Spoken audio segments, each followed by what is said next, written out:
So Kelsey Mitchell has gone on a podcast, and I mean this when I say it is like going on podcasts does not do very well for anybody, especially if you're not the one controlling the podcast. When it comes to WNBA players, I mean it. Unless you are the literal one controlling the podcast, it does not seem like podcasts go particularly well for anyone. Anyone.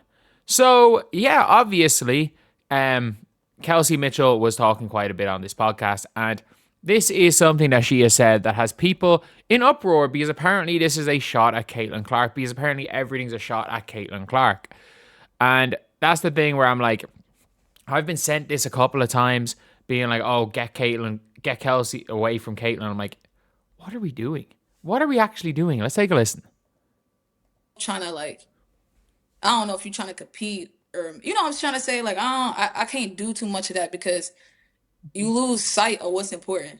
And so I hate it about the young people today. Like you losing sight of what's important. Like you celebrated that three and they already did scored while you playing. Right. So it's Right. just it's a balance.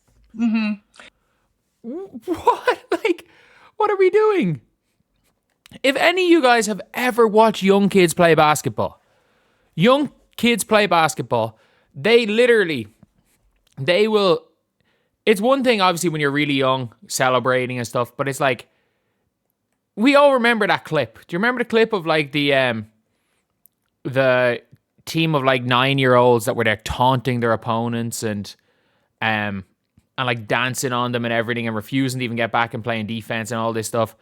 That's what Kelsey Mitchell's talking about. She's not talking about the young WNBA players because ironically, if you are a player who regularly celebrates a score instead of getting back on defense, you're probably not in the league.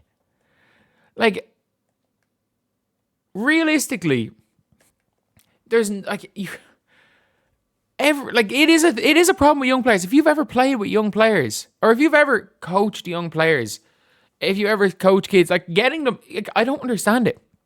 It's as someone who has coached at the like lowest of low pro levels. Like, I cannot understand, and I've coached a lot of kids, I cannot understand how they've been allowed to spend half their life not running back in defense. And there's people obviously using this to go at Kelsey Mitchell. Maybe having fun and celebrating is part of the reason why they're so successful now compared to Kelsey Mitchell's era. That's not what she's fucking talking about.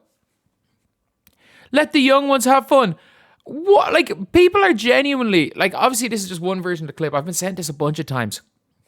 People are genuinely talking about this situation as if Kelsey Mitchell is out there calling out Aaliyah Boston and Caitlin Clark. First of all, Caitlin Clark's not even bad for it. Like, for celebrating scores and not running back on defense. Caitlin Clark never does it unless it's a timeout. And like, she's not even talking about that. She's talking about anyone who's played basketball or has watched young kids play basketball now knows. You see so many 15, 16, 17-year-olds who will be fucking emoting after making it. They'll make a basket, and instead of running back on defense, they'll fucking emote or do a 6-7 or some bullshit like that. Celebrate, flex, while the other team runs back and their man scores. That is a really common practice in young basketball right now, which is what Kelsey Mitchell is talking about. She's not talking about fucking the bench mob who are all out injured celebrating a 3-point shot on the bench. Because let's be real, if that's what she's complaining about, do you know what player did that the most of any player she has ever played with? Erica Wheeler, a fucking vet. An all-star MVP, a vet. But that's not what she's talking about. Anyone who knows the first thing about basketball knows that's not what she's talking about. Like, I don't understand everybody trying to get Kelsey Mitchell, but the slander towards Kelsey Mitchell. She is, by definition, she is the old school hooper. That is what she is. Does she do some crazy shit? Yeah, absolutely. Is there a natural instinct to do wild stuff? Yes. But she is, by all definitions, a hooper. That is what she is. She is what she is. She is a hooper. And look, I don't know if you can win a championship with a hooper being your main scorer. I don't know if you can.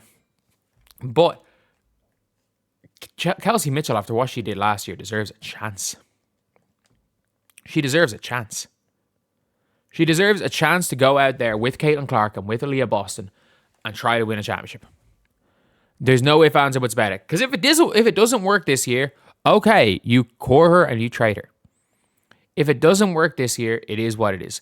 You find some dogs to get out there instead of Kelsey Mitchell. But no way. The Fever are not dumb enough to trade Kelsey Mitchell right now. They're not dumb enough to trade her now. If it's not going to work, trade her down the line. It's not the end of the world. If that's what you have to do, that's what you have to do. If Kelsey Mitchell wants out, or if you want out off Kelsey Mitchell, and worst case scenario, if you, when it comes to Kelsey Mitchell, if it's like, okay, look, maybe we're not going to trade Kelsey Mitchell, but at the same time, we don't want to keep her and she walks in free agency. That's kind of the worst thing you can do if you're the Fever. Let her walk in free agency for nothing. But maybe they trade her during the season.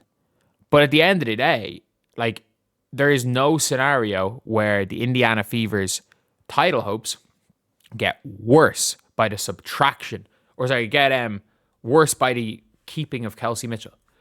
And it's some of the Twitter narrative is so funny because it's like, I don't think there's anyone in the locker room that has been a fucking cancer over the last 2 years, by the sounds of things, other than Christy Sides. There have been people that absolutely have not been able to deal well with the outside noise. Nalissa Smith being one of them, DeWanna Bonner being the other. They traded Nalissa Smith and DeWanna Bonner got the fuck out of there. Like, there is a factor of can you ignore the outside noise? And if the answer is no, then like I was shocked that Bree Turner was able to. I genuinely did not think that Bree Turner was going to be able to deal with it. But I'm pleasantly surprised by Bree Turner. If nothing else, Kelly Krauskopf didn't deal too well with it. And you know what she did? She did the smartest thing. She deleted her fucking Twitter.